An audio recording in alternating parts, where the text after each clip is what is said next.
بسم الله الرحمن الرحيم إن الحمد لله نستعينه ونستهديه ونعوذ بالله من شرور أنفسنا ومن سيئات أعمالنا. من يهدي الله فلا مضل له ومن يضلل فلن تجد له وليا مرشدا. الواحد حاسس إنه لسه من كام يوم كان بيقول يلا نتكلم عن الحج، ودلوقتي بنقول ماذا بعد الحج. يعني إيه قد إيه الأيام سريعة، وأنا عارفة إن في إحساس كده بيبقى حزن، فقد أكتر منه وحشة، لأن المناسك رغم مشقتها ربنا سبحان الله ألقى المحبة في قلبك عليها. فأنا عارفة الأحاسيس اللي جواك دلوقتي، بس عاوزة أقول لك حاجة. الحج مش نهاية المناسك، هو مش نهاية الحج. نهاية المناسك هي بداية علاقة جديدة مع الله، فلازم دلوقتي تشغل نفسك بحاجة تانية وتملأ قلبك بحاجة تانية. ماذا بعد الحج؟ ده اللي يكون همك الحالي، والسؤال اللي لازم يكون عندك ليه إجابة مفصلة، ويا رب تكون إجابته هي علامة من علامات القبول. يعني اهتمامك باللي هتعمله ما بعد الحج هو علامة تقولك إن ربنا قبلك إن شاء الله. طيب، إجابة ماذا بعد الحج هنجاوب عليها على شكل نقط.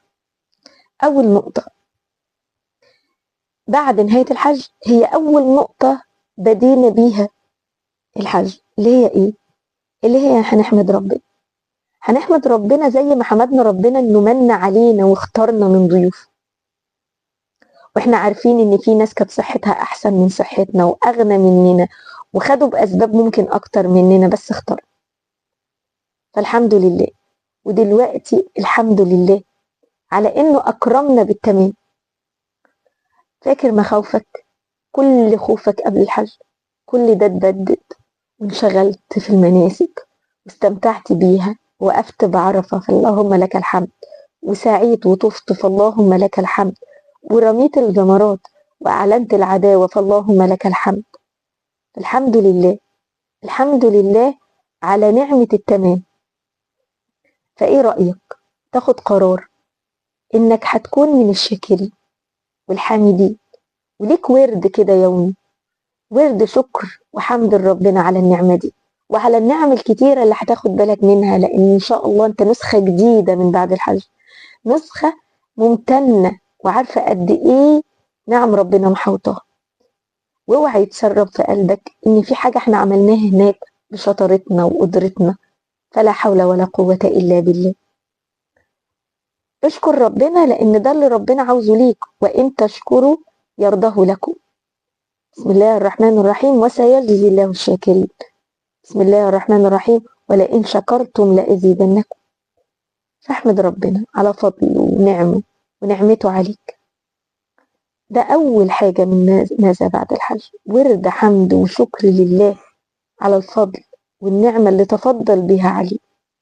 رقم 2، ماذا بعد الحج؟ بعد الحج مباشرة لازم أملأ قلبي بحسن الظن. حسن الظن يا جماعة ده هتبقى عاملة زي الشهادة اللي هتخليك تعرف تدخل المرحلة التانية.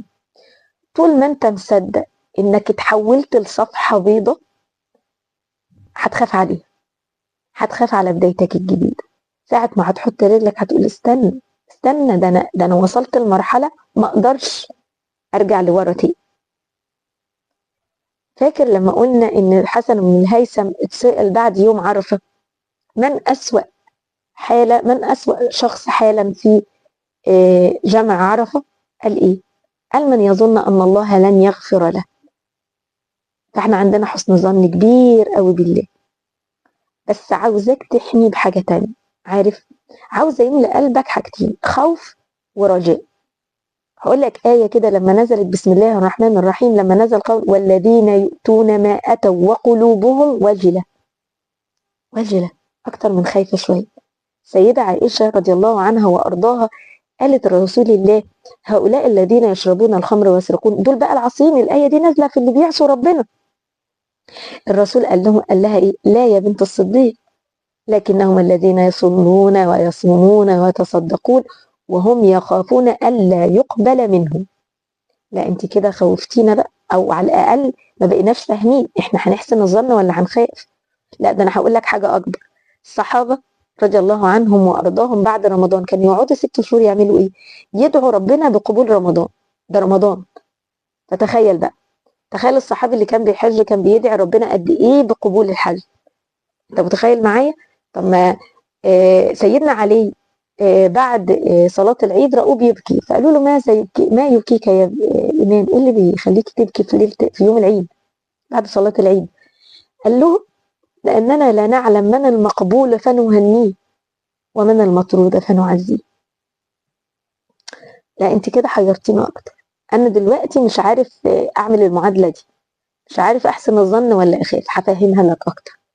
الصحابة هنتعلمها من الصحابة. الصحابة كانوا بيخافوا من تقصيرهم في العبادة، شايفين ان مهما حسنوا العبادة انها لا تليق برب العالمين، فكانوا دايما حاسين ان عبادتهم فيها نوع من التقصير وعدم الكمال، فكان قلوبهم وجلة لكن جواهم حسن ظن بان ربنا رحيم ولطيف فهيقبلها، هيقبلها على عيبها، على تقصيرها. ده ال ده ال ده ال ده ال دي الفكرة، ان انا باخد بالي ان انا مش، ان انا مقصر، ان انا اكيد مقصر، وان العباده مش اكيد اكيد اكيد مش اكمل حاجه. انت يعني الله اكبر، يعني من اي عباده اكيد فيها نواقص، لكن عندي حسن ظن ورحمه بالله، وحسن ظن برحمه الله ولطفه. يعني طول الوقت قلبك، هقولها لك بحاجه، بيردد ما قالوه اخوه يوسف ليوسف. احنا هنقول لربنا بقلبنا وجئنا ببضاعه مزجاه فاوفي لنا الكيل وتصدق عليه، فأوفي لنا الكيل وتصدق عليه. بضاعتنا يا رب على قدنا، على قدنا، بس احنا عارفين انك كريم ولطيف. رقم 3، ماذا بعد الحج؟ بعد الحج لازم تفرح، لازم تفرح بانك تميت الحج. لازم ده يكون دي عبادة بنتعبد بيها الله. ده عبادة ازاي؟ ده امر من اوامر الله، وبذلك فليفرحوا هو خير مما يجمعون. لازم تفرح، لازم تفرح، وتعود تفرح في كل عبادة بقى. تفرح بعبوديتك، تفرح لما تصلي حلو، افرح انك صليت لله صح. لما تصوم افرح بصيام، لما تقرأ القرآن افرح بيها، لما تتم الحج افرح بتمام الحج. افرح، افرح بانك قادر بالعبودية. ومما زادني فرحا وتيها وكدت بأخمصي أصل السرية دخولي تحت قولك يا عباد. تعرف تفرح بده. فماذا بعد الحج؟ الفرح. رقم 4، ماذا بعد الحج؟ بعد الحج عرفت الطريق ودقت حلاوة الطاعة، وبقيت يلا نروح نصلي الضحى، نعمل كل حاجة، نلزم الطريق. فاكر لما قلنا الشيطان محضر شنطته جمعك وحاول يوقعك طول الرحلة؟ المعركة الجاية أشرس، أشرس. انت نلت شرف يتمناه هو ومش قادر يوصل له المغفرة والرحمة. عارف اللي بيقولك هيسنوا سكاكينه عليك؟ يا نهار أبيض، ده الحرب هتبقى أكثر شراسة مما تتخيل. طيب أعمل إيه؟ هتخوفيني؟ لا مش هخوف، أنت مستعد له إن شاء الله بفضل الله وبرحمته. عارف هتعمل إيه؟ مش هتقاومه بأسلحتك برصيدك في الحج، عشان دي من وقعات الناس بعد الحج. إيه؟ هما متخيلين إن المخزون الإيماني بتاع الحج كافي، فيبدأوا يسحبوا منه يسحبوا منه يسحبوا منه، زي واحد عنده رصيد في البنك وبدأ يسحب منه. فأنت لما قاعد تسحب من رصيدك اللي في البنك بيحصل ايه؟ هيخلص. طب انا اعمل ايه بقى؟ لا، زود رصيدك من الاول، زود رصيدك. يعني ايه؟ يعني ما تستناش فرحان بالصفحه انها بيضه، املاها عبادات وطاعه، املاها عبادات وطاعه. خلي عندك، فاكر الناس بقى، الناس اللي قبل ما تروح الحج كانوا بيقيموا الليل وبيصوموا وبيزكوا وبيتصدقوا. عارف الناس اللي انت عاوز تسبقهم بقى، صفحتك بيضه، يلا يلا اشتغل. هقول لك حاجة، عبد الله بن رواحة لما أسلم كان الدرداء صاحبه، فكان بيدعي للإسلام كل ما يشوف. ولما أبي الدرداء أسلم راح له عبد الله بن رواحة قال له أسلمت يا أبي الدرداء؟ عارف قال له إيه؟ قال له يا ابن رواحة سبقتني للإسلام بأيام وسأسبقك بالأعمال. أنت متخيل؟ أنت متخيل الناس دي عندها همة إزاي؟ فأنت كمان، أنت كمان ابدأ الطريق دلوقتي. ابدأ معرفة الله، احضر مجالس، حط لنفسك جدول مجالس علم كل شهر، ليها خطة، مجالس علم، محاضرات معينة، هقرا قرآن بتفسير، هتعرف على أسماء الله الحسنى، هتعمل خطة. ده بيزود رصيدك عشان تعرف تقاوم الشيطان اللي هيدخل معاك معركة هو عامل لها عدة وعدد لها، يعني عامل أسلحته. أنا كمان هحضر أسلحتي بالقرب من ربنا. اعمل خطة لمعرفة الله، وقف على الطريق، هو ده اللي هيحميك من انك تنتكس. هنعصي طبعا، هنحصي. الحج لم يجعلنا معصومين، احنا مش معصومين بعد الحج يا جماعه، احنا اصلا عباد فهنخطئ، لكن هنبقى والذين يتوبون من قريب، احنا هنتوب من قريب. كل ما هنغلط هنتوب، هنهلك. لو الشيطان قال اهلكته بالمعاصي هنهلكه بالتوبه، هو هيهلكنا بالمعاصي والذنوب، هنهلكه بالتوبه والرجوع لله والانابه كل ما نوع. فاوعى تحسب ان غلطتك او وقعتك بعد الحج ده معناها عدم القبول. انت انسان، هتستنى تخطأ، بس هنتحط على الطريق. ماذا بعد الحج؟ بعد الحج حاجة كمان، ارتباط تاني برسول الله. في الحج لما كنت تعرف ان مثلا هنفوت سنة من سنن الله، تلاقي نفسك من سنن رسول الله، تلاقي نفسك زعلان قوي. لا، احنا عاوزين نعملها كما على نهج رسول الله. طيب يعني ارتبطت بسنته، يعني حبيت تكون قدمك ورا قدمه. طب خد القرار. خذ ايه قرار؟ تعال، اينما وجدت سنة لرسول الله فعظمها. اي حد يقول لك الرسول كان بيعمل كده، قولها لي بقى بالتفصيل عشان من النهارده هعملها، لانها خير وبركة ونور. الرسول كان من اسعد الناس في الدنيا بعلاقته بربنا، فلو مشيت وراه هتكون من اسعد الناس. هطبق كل ما يقوله رسول الله، كل ما هقابل سنة، وهعمل ورد صلاة على النبي. مش هعمل زي الناس ان دي سنة ما اعملهاش. لا، مش بعد ما مش بعد القرب، مش بعد ما زرت الروضة، مش بعد ما سلمت على رسول الله. انا هكون احرص واحد على اتباع السنة. عبد الله بن رواحة كان مرة في الصحراء، وكان الصحابة مع الرسول في المسجد، فالرسول نادى عليهم وقال لهم اجلسوا، فجلس عبد الله بن رواحة في الصحراء في الحر. فالرسول عرف، فلما رجع قال له ايه اللي خلاك، ما حملك على هذا؟ يعني انت كنت بره وانا كنت بقول لهم. عارف قال له ايه؟ قال له ما كانش ممكن ودني تسمع امر ليك الا واطيعه. ما اعرفش غير اطيعك. ياه ياه ياه ياه ياه. طب هقول لك حاجة تانية، آية قرآنية. ايه ما بين الحبين؟ اكتر حاجتين انت عاوزهم. قل ان كنتم تحبون الله فاتبعوني يحببكم الله. بين حبك لله وحب الله، حب الله ليك شرط، اللي هو فاتبعوني. فعلي همتك، انت جاي من الحج، انت حاج لبيت الله، علي همتك كده، دور على سنة النبي واعملها، مش ترجع للفروض بس.